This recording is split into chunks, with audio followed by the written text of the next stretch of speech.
প্রয়োজনীয় রাষ্ট্র সংস্কার, বিচার এবং পিআর তথা জাতীয় সরকার গঠনে একটি অবাধ, সুষ্ঠু ও নিরপেক্ষ নির্বাচনের দাবিতে সংগ্রামী উপস্থিতি, আমরা আজকে কি দেখতে পেলাম?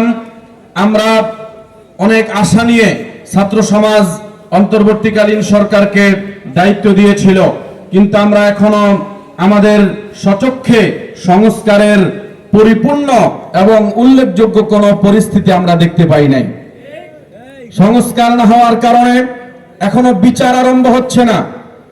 এখনো দেখা যাচ্ছে আগের সেই চাঁদাবাজেরা, আগের সেই লুটেরা, আগের সেই ফ্যাসিস্টরা বোরকা গায়ে দিয়ে পালাইতে চায়, কিন্তু বাংলার জমিন থেকে বোরকা গায়ে দিয়ে পালানো যাবে না, এটা আজকে প্রমাণ হয়ে গেছে।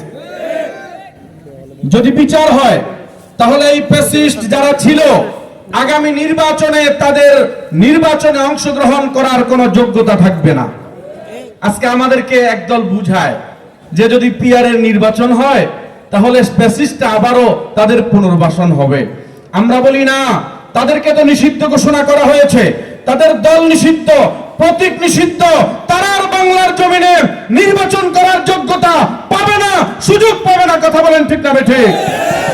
প্রিয় উপস্থিতি, পিআর নির্বাচনকে ভয় করেন কেন? আপনারা কেন ভয় করেন?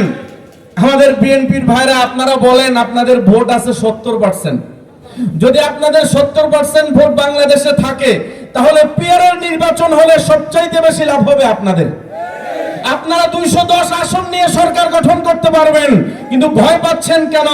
আমরা বুঝে গেছি আপনাদের 70% থেকে এখন 7% নেমে আসতেছে। সুতরাং আপনারা পিআর এর বিরোধিতা করবেন, জনগণ বুঝে গেছে আপনাদের পরিস্থিতি কোথায়।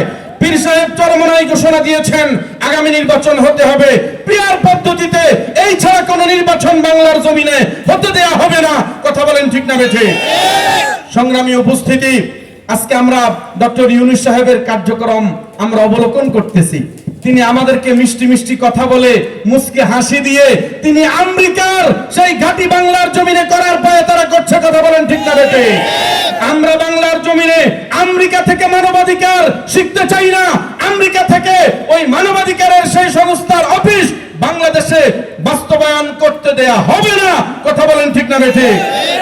প্রয়োজনে পীর সাহেব চরমনায় যদি ডাক দেয় এই মানবাধিকারের সংস্থার এই অফিসকে উৎখাত করার জন্য আমাদেরকে আবারও আন্দোলনে নামতে হবে। কথা বলেন ঠিক না বেঠি? প্রিয় উপস্থিতি, আমি বেগমগঞ্জ আসনের একজন প্রতিনিধি হিসেবে আমি বেগমগঞ্জবাসীকে বলতে চাই, আজকে আমার বেগমগঞ্জের মধ্যে অনেক চাঁদাবাজ, অনেক সন্ত্রাস, অনেকভাবেই অবৈধ দখলদারিত্ব করে বেগমগঞ্জের জলাবদ্ধতা সহ অনেক কিছুই তারা আত্মসাৎ করতেছে। কথা বলেন ঠিক না বেঠি? আমরা চাই এই বেগমগঞ্জকে একটি সুন্দর উপজেলা হিসেবে, একটি মডেল উপজেলা হিসেবে সারা বাংলাদেশে উপহার দিতে। কথা বলেন ঠিক না বেঠি? যেভাবে পুরা বাংলাদেশে আমাদের বরিশালের নিয়ামতি ইউনিয়নের চেয়ারম্যান যেমন তিনি পুরা বাংলাদেশের শ্রেষ্ঠ চেয়ারম্যান হিসেবে তিনি